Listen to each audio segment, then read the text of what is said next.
Hi everyone, my name is FATIN RAMLI. My metric number is 277388. Hi, my name is Eswari, daughter of Somasundaram, and my metric number is 278432. Hey, my name is VANESSA and my metric number is 277146. Hello everyone, my name is RENAVIZE and my metric number is 27888. Very good morning. My name is Muhammad Al-Fatih bin Zaidi, metric number 277109. The topic that we will discuss in this video is about rules and regulations that involve the issue of corruption and abuse of power among the Malaysian civil servants. Civil servants are entrusted with the responsibility of ensuring that the delivery system is always operating at maximum efficiency for the benefit of the public and without causing any disruption to business. Civil servants serve as a bridge between the people and the government, as well as the country and its citizens' well-being. Civil servants also must perform their duties with full justice, accountability, integrity, discipline, innovation, and professionalism. Efficiency in public service can be achieved when the public servant follow the rules and regulations for public officials that was set by the Public Service Department. Rules and regulation was created so that the public servant will know what to do and what should not do when they perform their duties. Rules and regulation also will prevent the corruption and abuse of power among the civil servant so that the image of public service and government institution will be protected and can gain the public trust. Although rules and regulation has been set, there are some public servants that refuse to follow the rules and decide to do a corruption and abuse their power when they know that this behavior was wrong according to the law. The corruption happened among the civil servants because they are selfish and have no consciousness. This has caused the image of the civil service to be tarnished and caused the public lose faith in civil servants in carrying out their duties well in meeting the needs of the public. Now I will pass to the Sarah RENAVIZE. For issue, I would like to talk about a case that is related to our topic, which is about 4 civil servants that were fined for making false travel claims. In 24 September of 2021, the 4 civil servants that were working for the National Anti-Drugs Agency, short for NADA, from Kota Kinabalu, Sabah, have been sentenced by the Special Corruption Court for the crimes of making false travel claims by using fake hotel receipts. The crime was committed at the office of NADA between the months of February and November in the year of 2017. One of the offenders, Razila Sahad, 39 years old, faced 8 charges, while the other 3 offenders, Muhammad Harib Juarib, 33 years old, Panduan Pakli, 14 years old, and Ewan Roslan, 41 years old, each had to face 6 charges. All of them were fined for 1,500 ringgit Malaysia and 3 months of jail for each charge.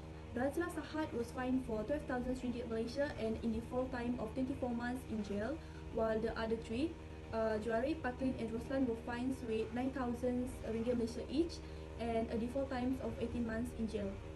The charges and punishments that they receive are all under Section 471 according to the Penal Code for the crime of faking travel claims to deceive others, and the maximum punishment for such crimes will be a fine or 2 long years of imprisonment or both if proven guilty as charged. That is all from me. Next, I will pass it to the next presenter, Muhammad Al-Fatih. Thank you. Thank you, Sarah. Now I'm going to present the challenges in fighting corruption. Firstly, lack of public support and confidence.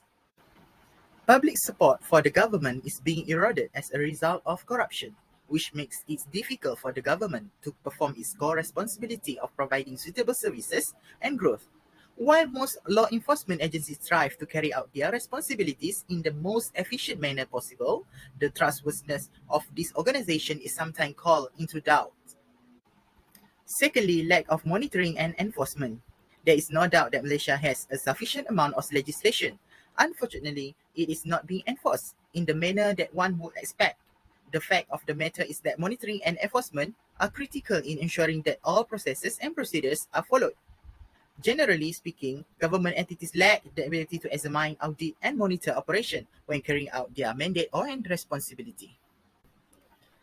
Thirdly, limited use of technology in fighting corruption. In the fight against corruption, the government must take technological advancement into account when determining the issue of necessity. Technology strategies that enhance integrity, government accountability, and transparency are emphasized particularly in the areas of enforcement, procurement, licensing, and services. The implementation of technology will help the government maintain a positive image in the delivery of its services. Last but not least, community consciousness. Eradicating corruption must begin with the development of a mind and emotion hostile to corruption. In the context of Malaysia, the Malays, if society view corruption as mughalazah, a criminal akin to a pig that has been well mixed with the Malays, many will shun it. We can see through the Malays in ensuring that their food has no pig and how emotional it may be when certain parties disregard this sensitivity. Now I'm going to pass to Eswari to present the effects of corruption. Thank you, Fatih, for your presentation. Now I'm going to present about the effect of corruption and abuse of the power among the Malaysian civil servant. The first effect is corruption can disable the travel function of an organization due to the rise of fraudulent element in the affairs. For example, custom office on the duty at the border of the country receive briefs to give up the smuggling of the cheap cigarette. The situation comes because they want a better remuneration due to the low wages, and they want also buyer of cheap cigarette. So it looks that the organization that's supposed to prevent the smuggling of the cigarette has cost countries as much as it gets away with the tax breaks that are the sources of the national income. The second effect is the country governance will be harmed. Any policy or enforcement will rendered ineffective. The law's execution will not be fair, and it will have a negative impact on the economy as a whole. As a result, national policymakers should consider implementing race-free policy, not only at the local level but also at the level of industry played by the international cooperation in order to administer the country's administration fairly and equitably. The third effect is corruption and abuse of the power will tarnish the country's image in the eyes of the world. The growth of the media in acquiring information on all topics or situations that occur in the countries can lead to the country's economy downfall. If public officials are tainted by corruption, international investors will lose faith in our country's administrative structure, and the countries could lose interest from them. The fourth effect is corrupt practices also lead to increase in the crimes occurring in the country. All the corruption that goes wrong with the criminal gangs trying to take control of the business. So the final effect of the corruption and abuse of the power also will cause them to lose their job. This is because organization has lost faith in the corrupted servant. Therefore, such a civil servant will dissipate themselves. Strictly speaking, increase or fired from work is one of the effects of accepting the bribes from the civil servant. So that's all from my side. Now I pass to the next presenter. Thank you.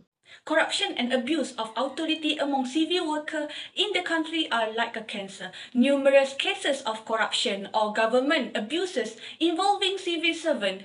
If we wish to make Malaysia a country free from corruption and power abuse, the problems of corruption and abuse of power among civil workers can be addressed by many solutions. The first solution in the preventing corruption and power abuse is establish a direct line of communication with the Anti-Corruption Commission (MACC) and Agency Integrity Management Division (BPIA) at the MACC headquarters. Is it to preventative measure and enforcing law against corruption, wrongdoing, and power abuse?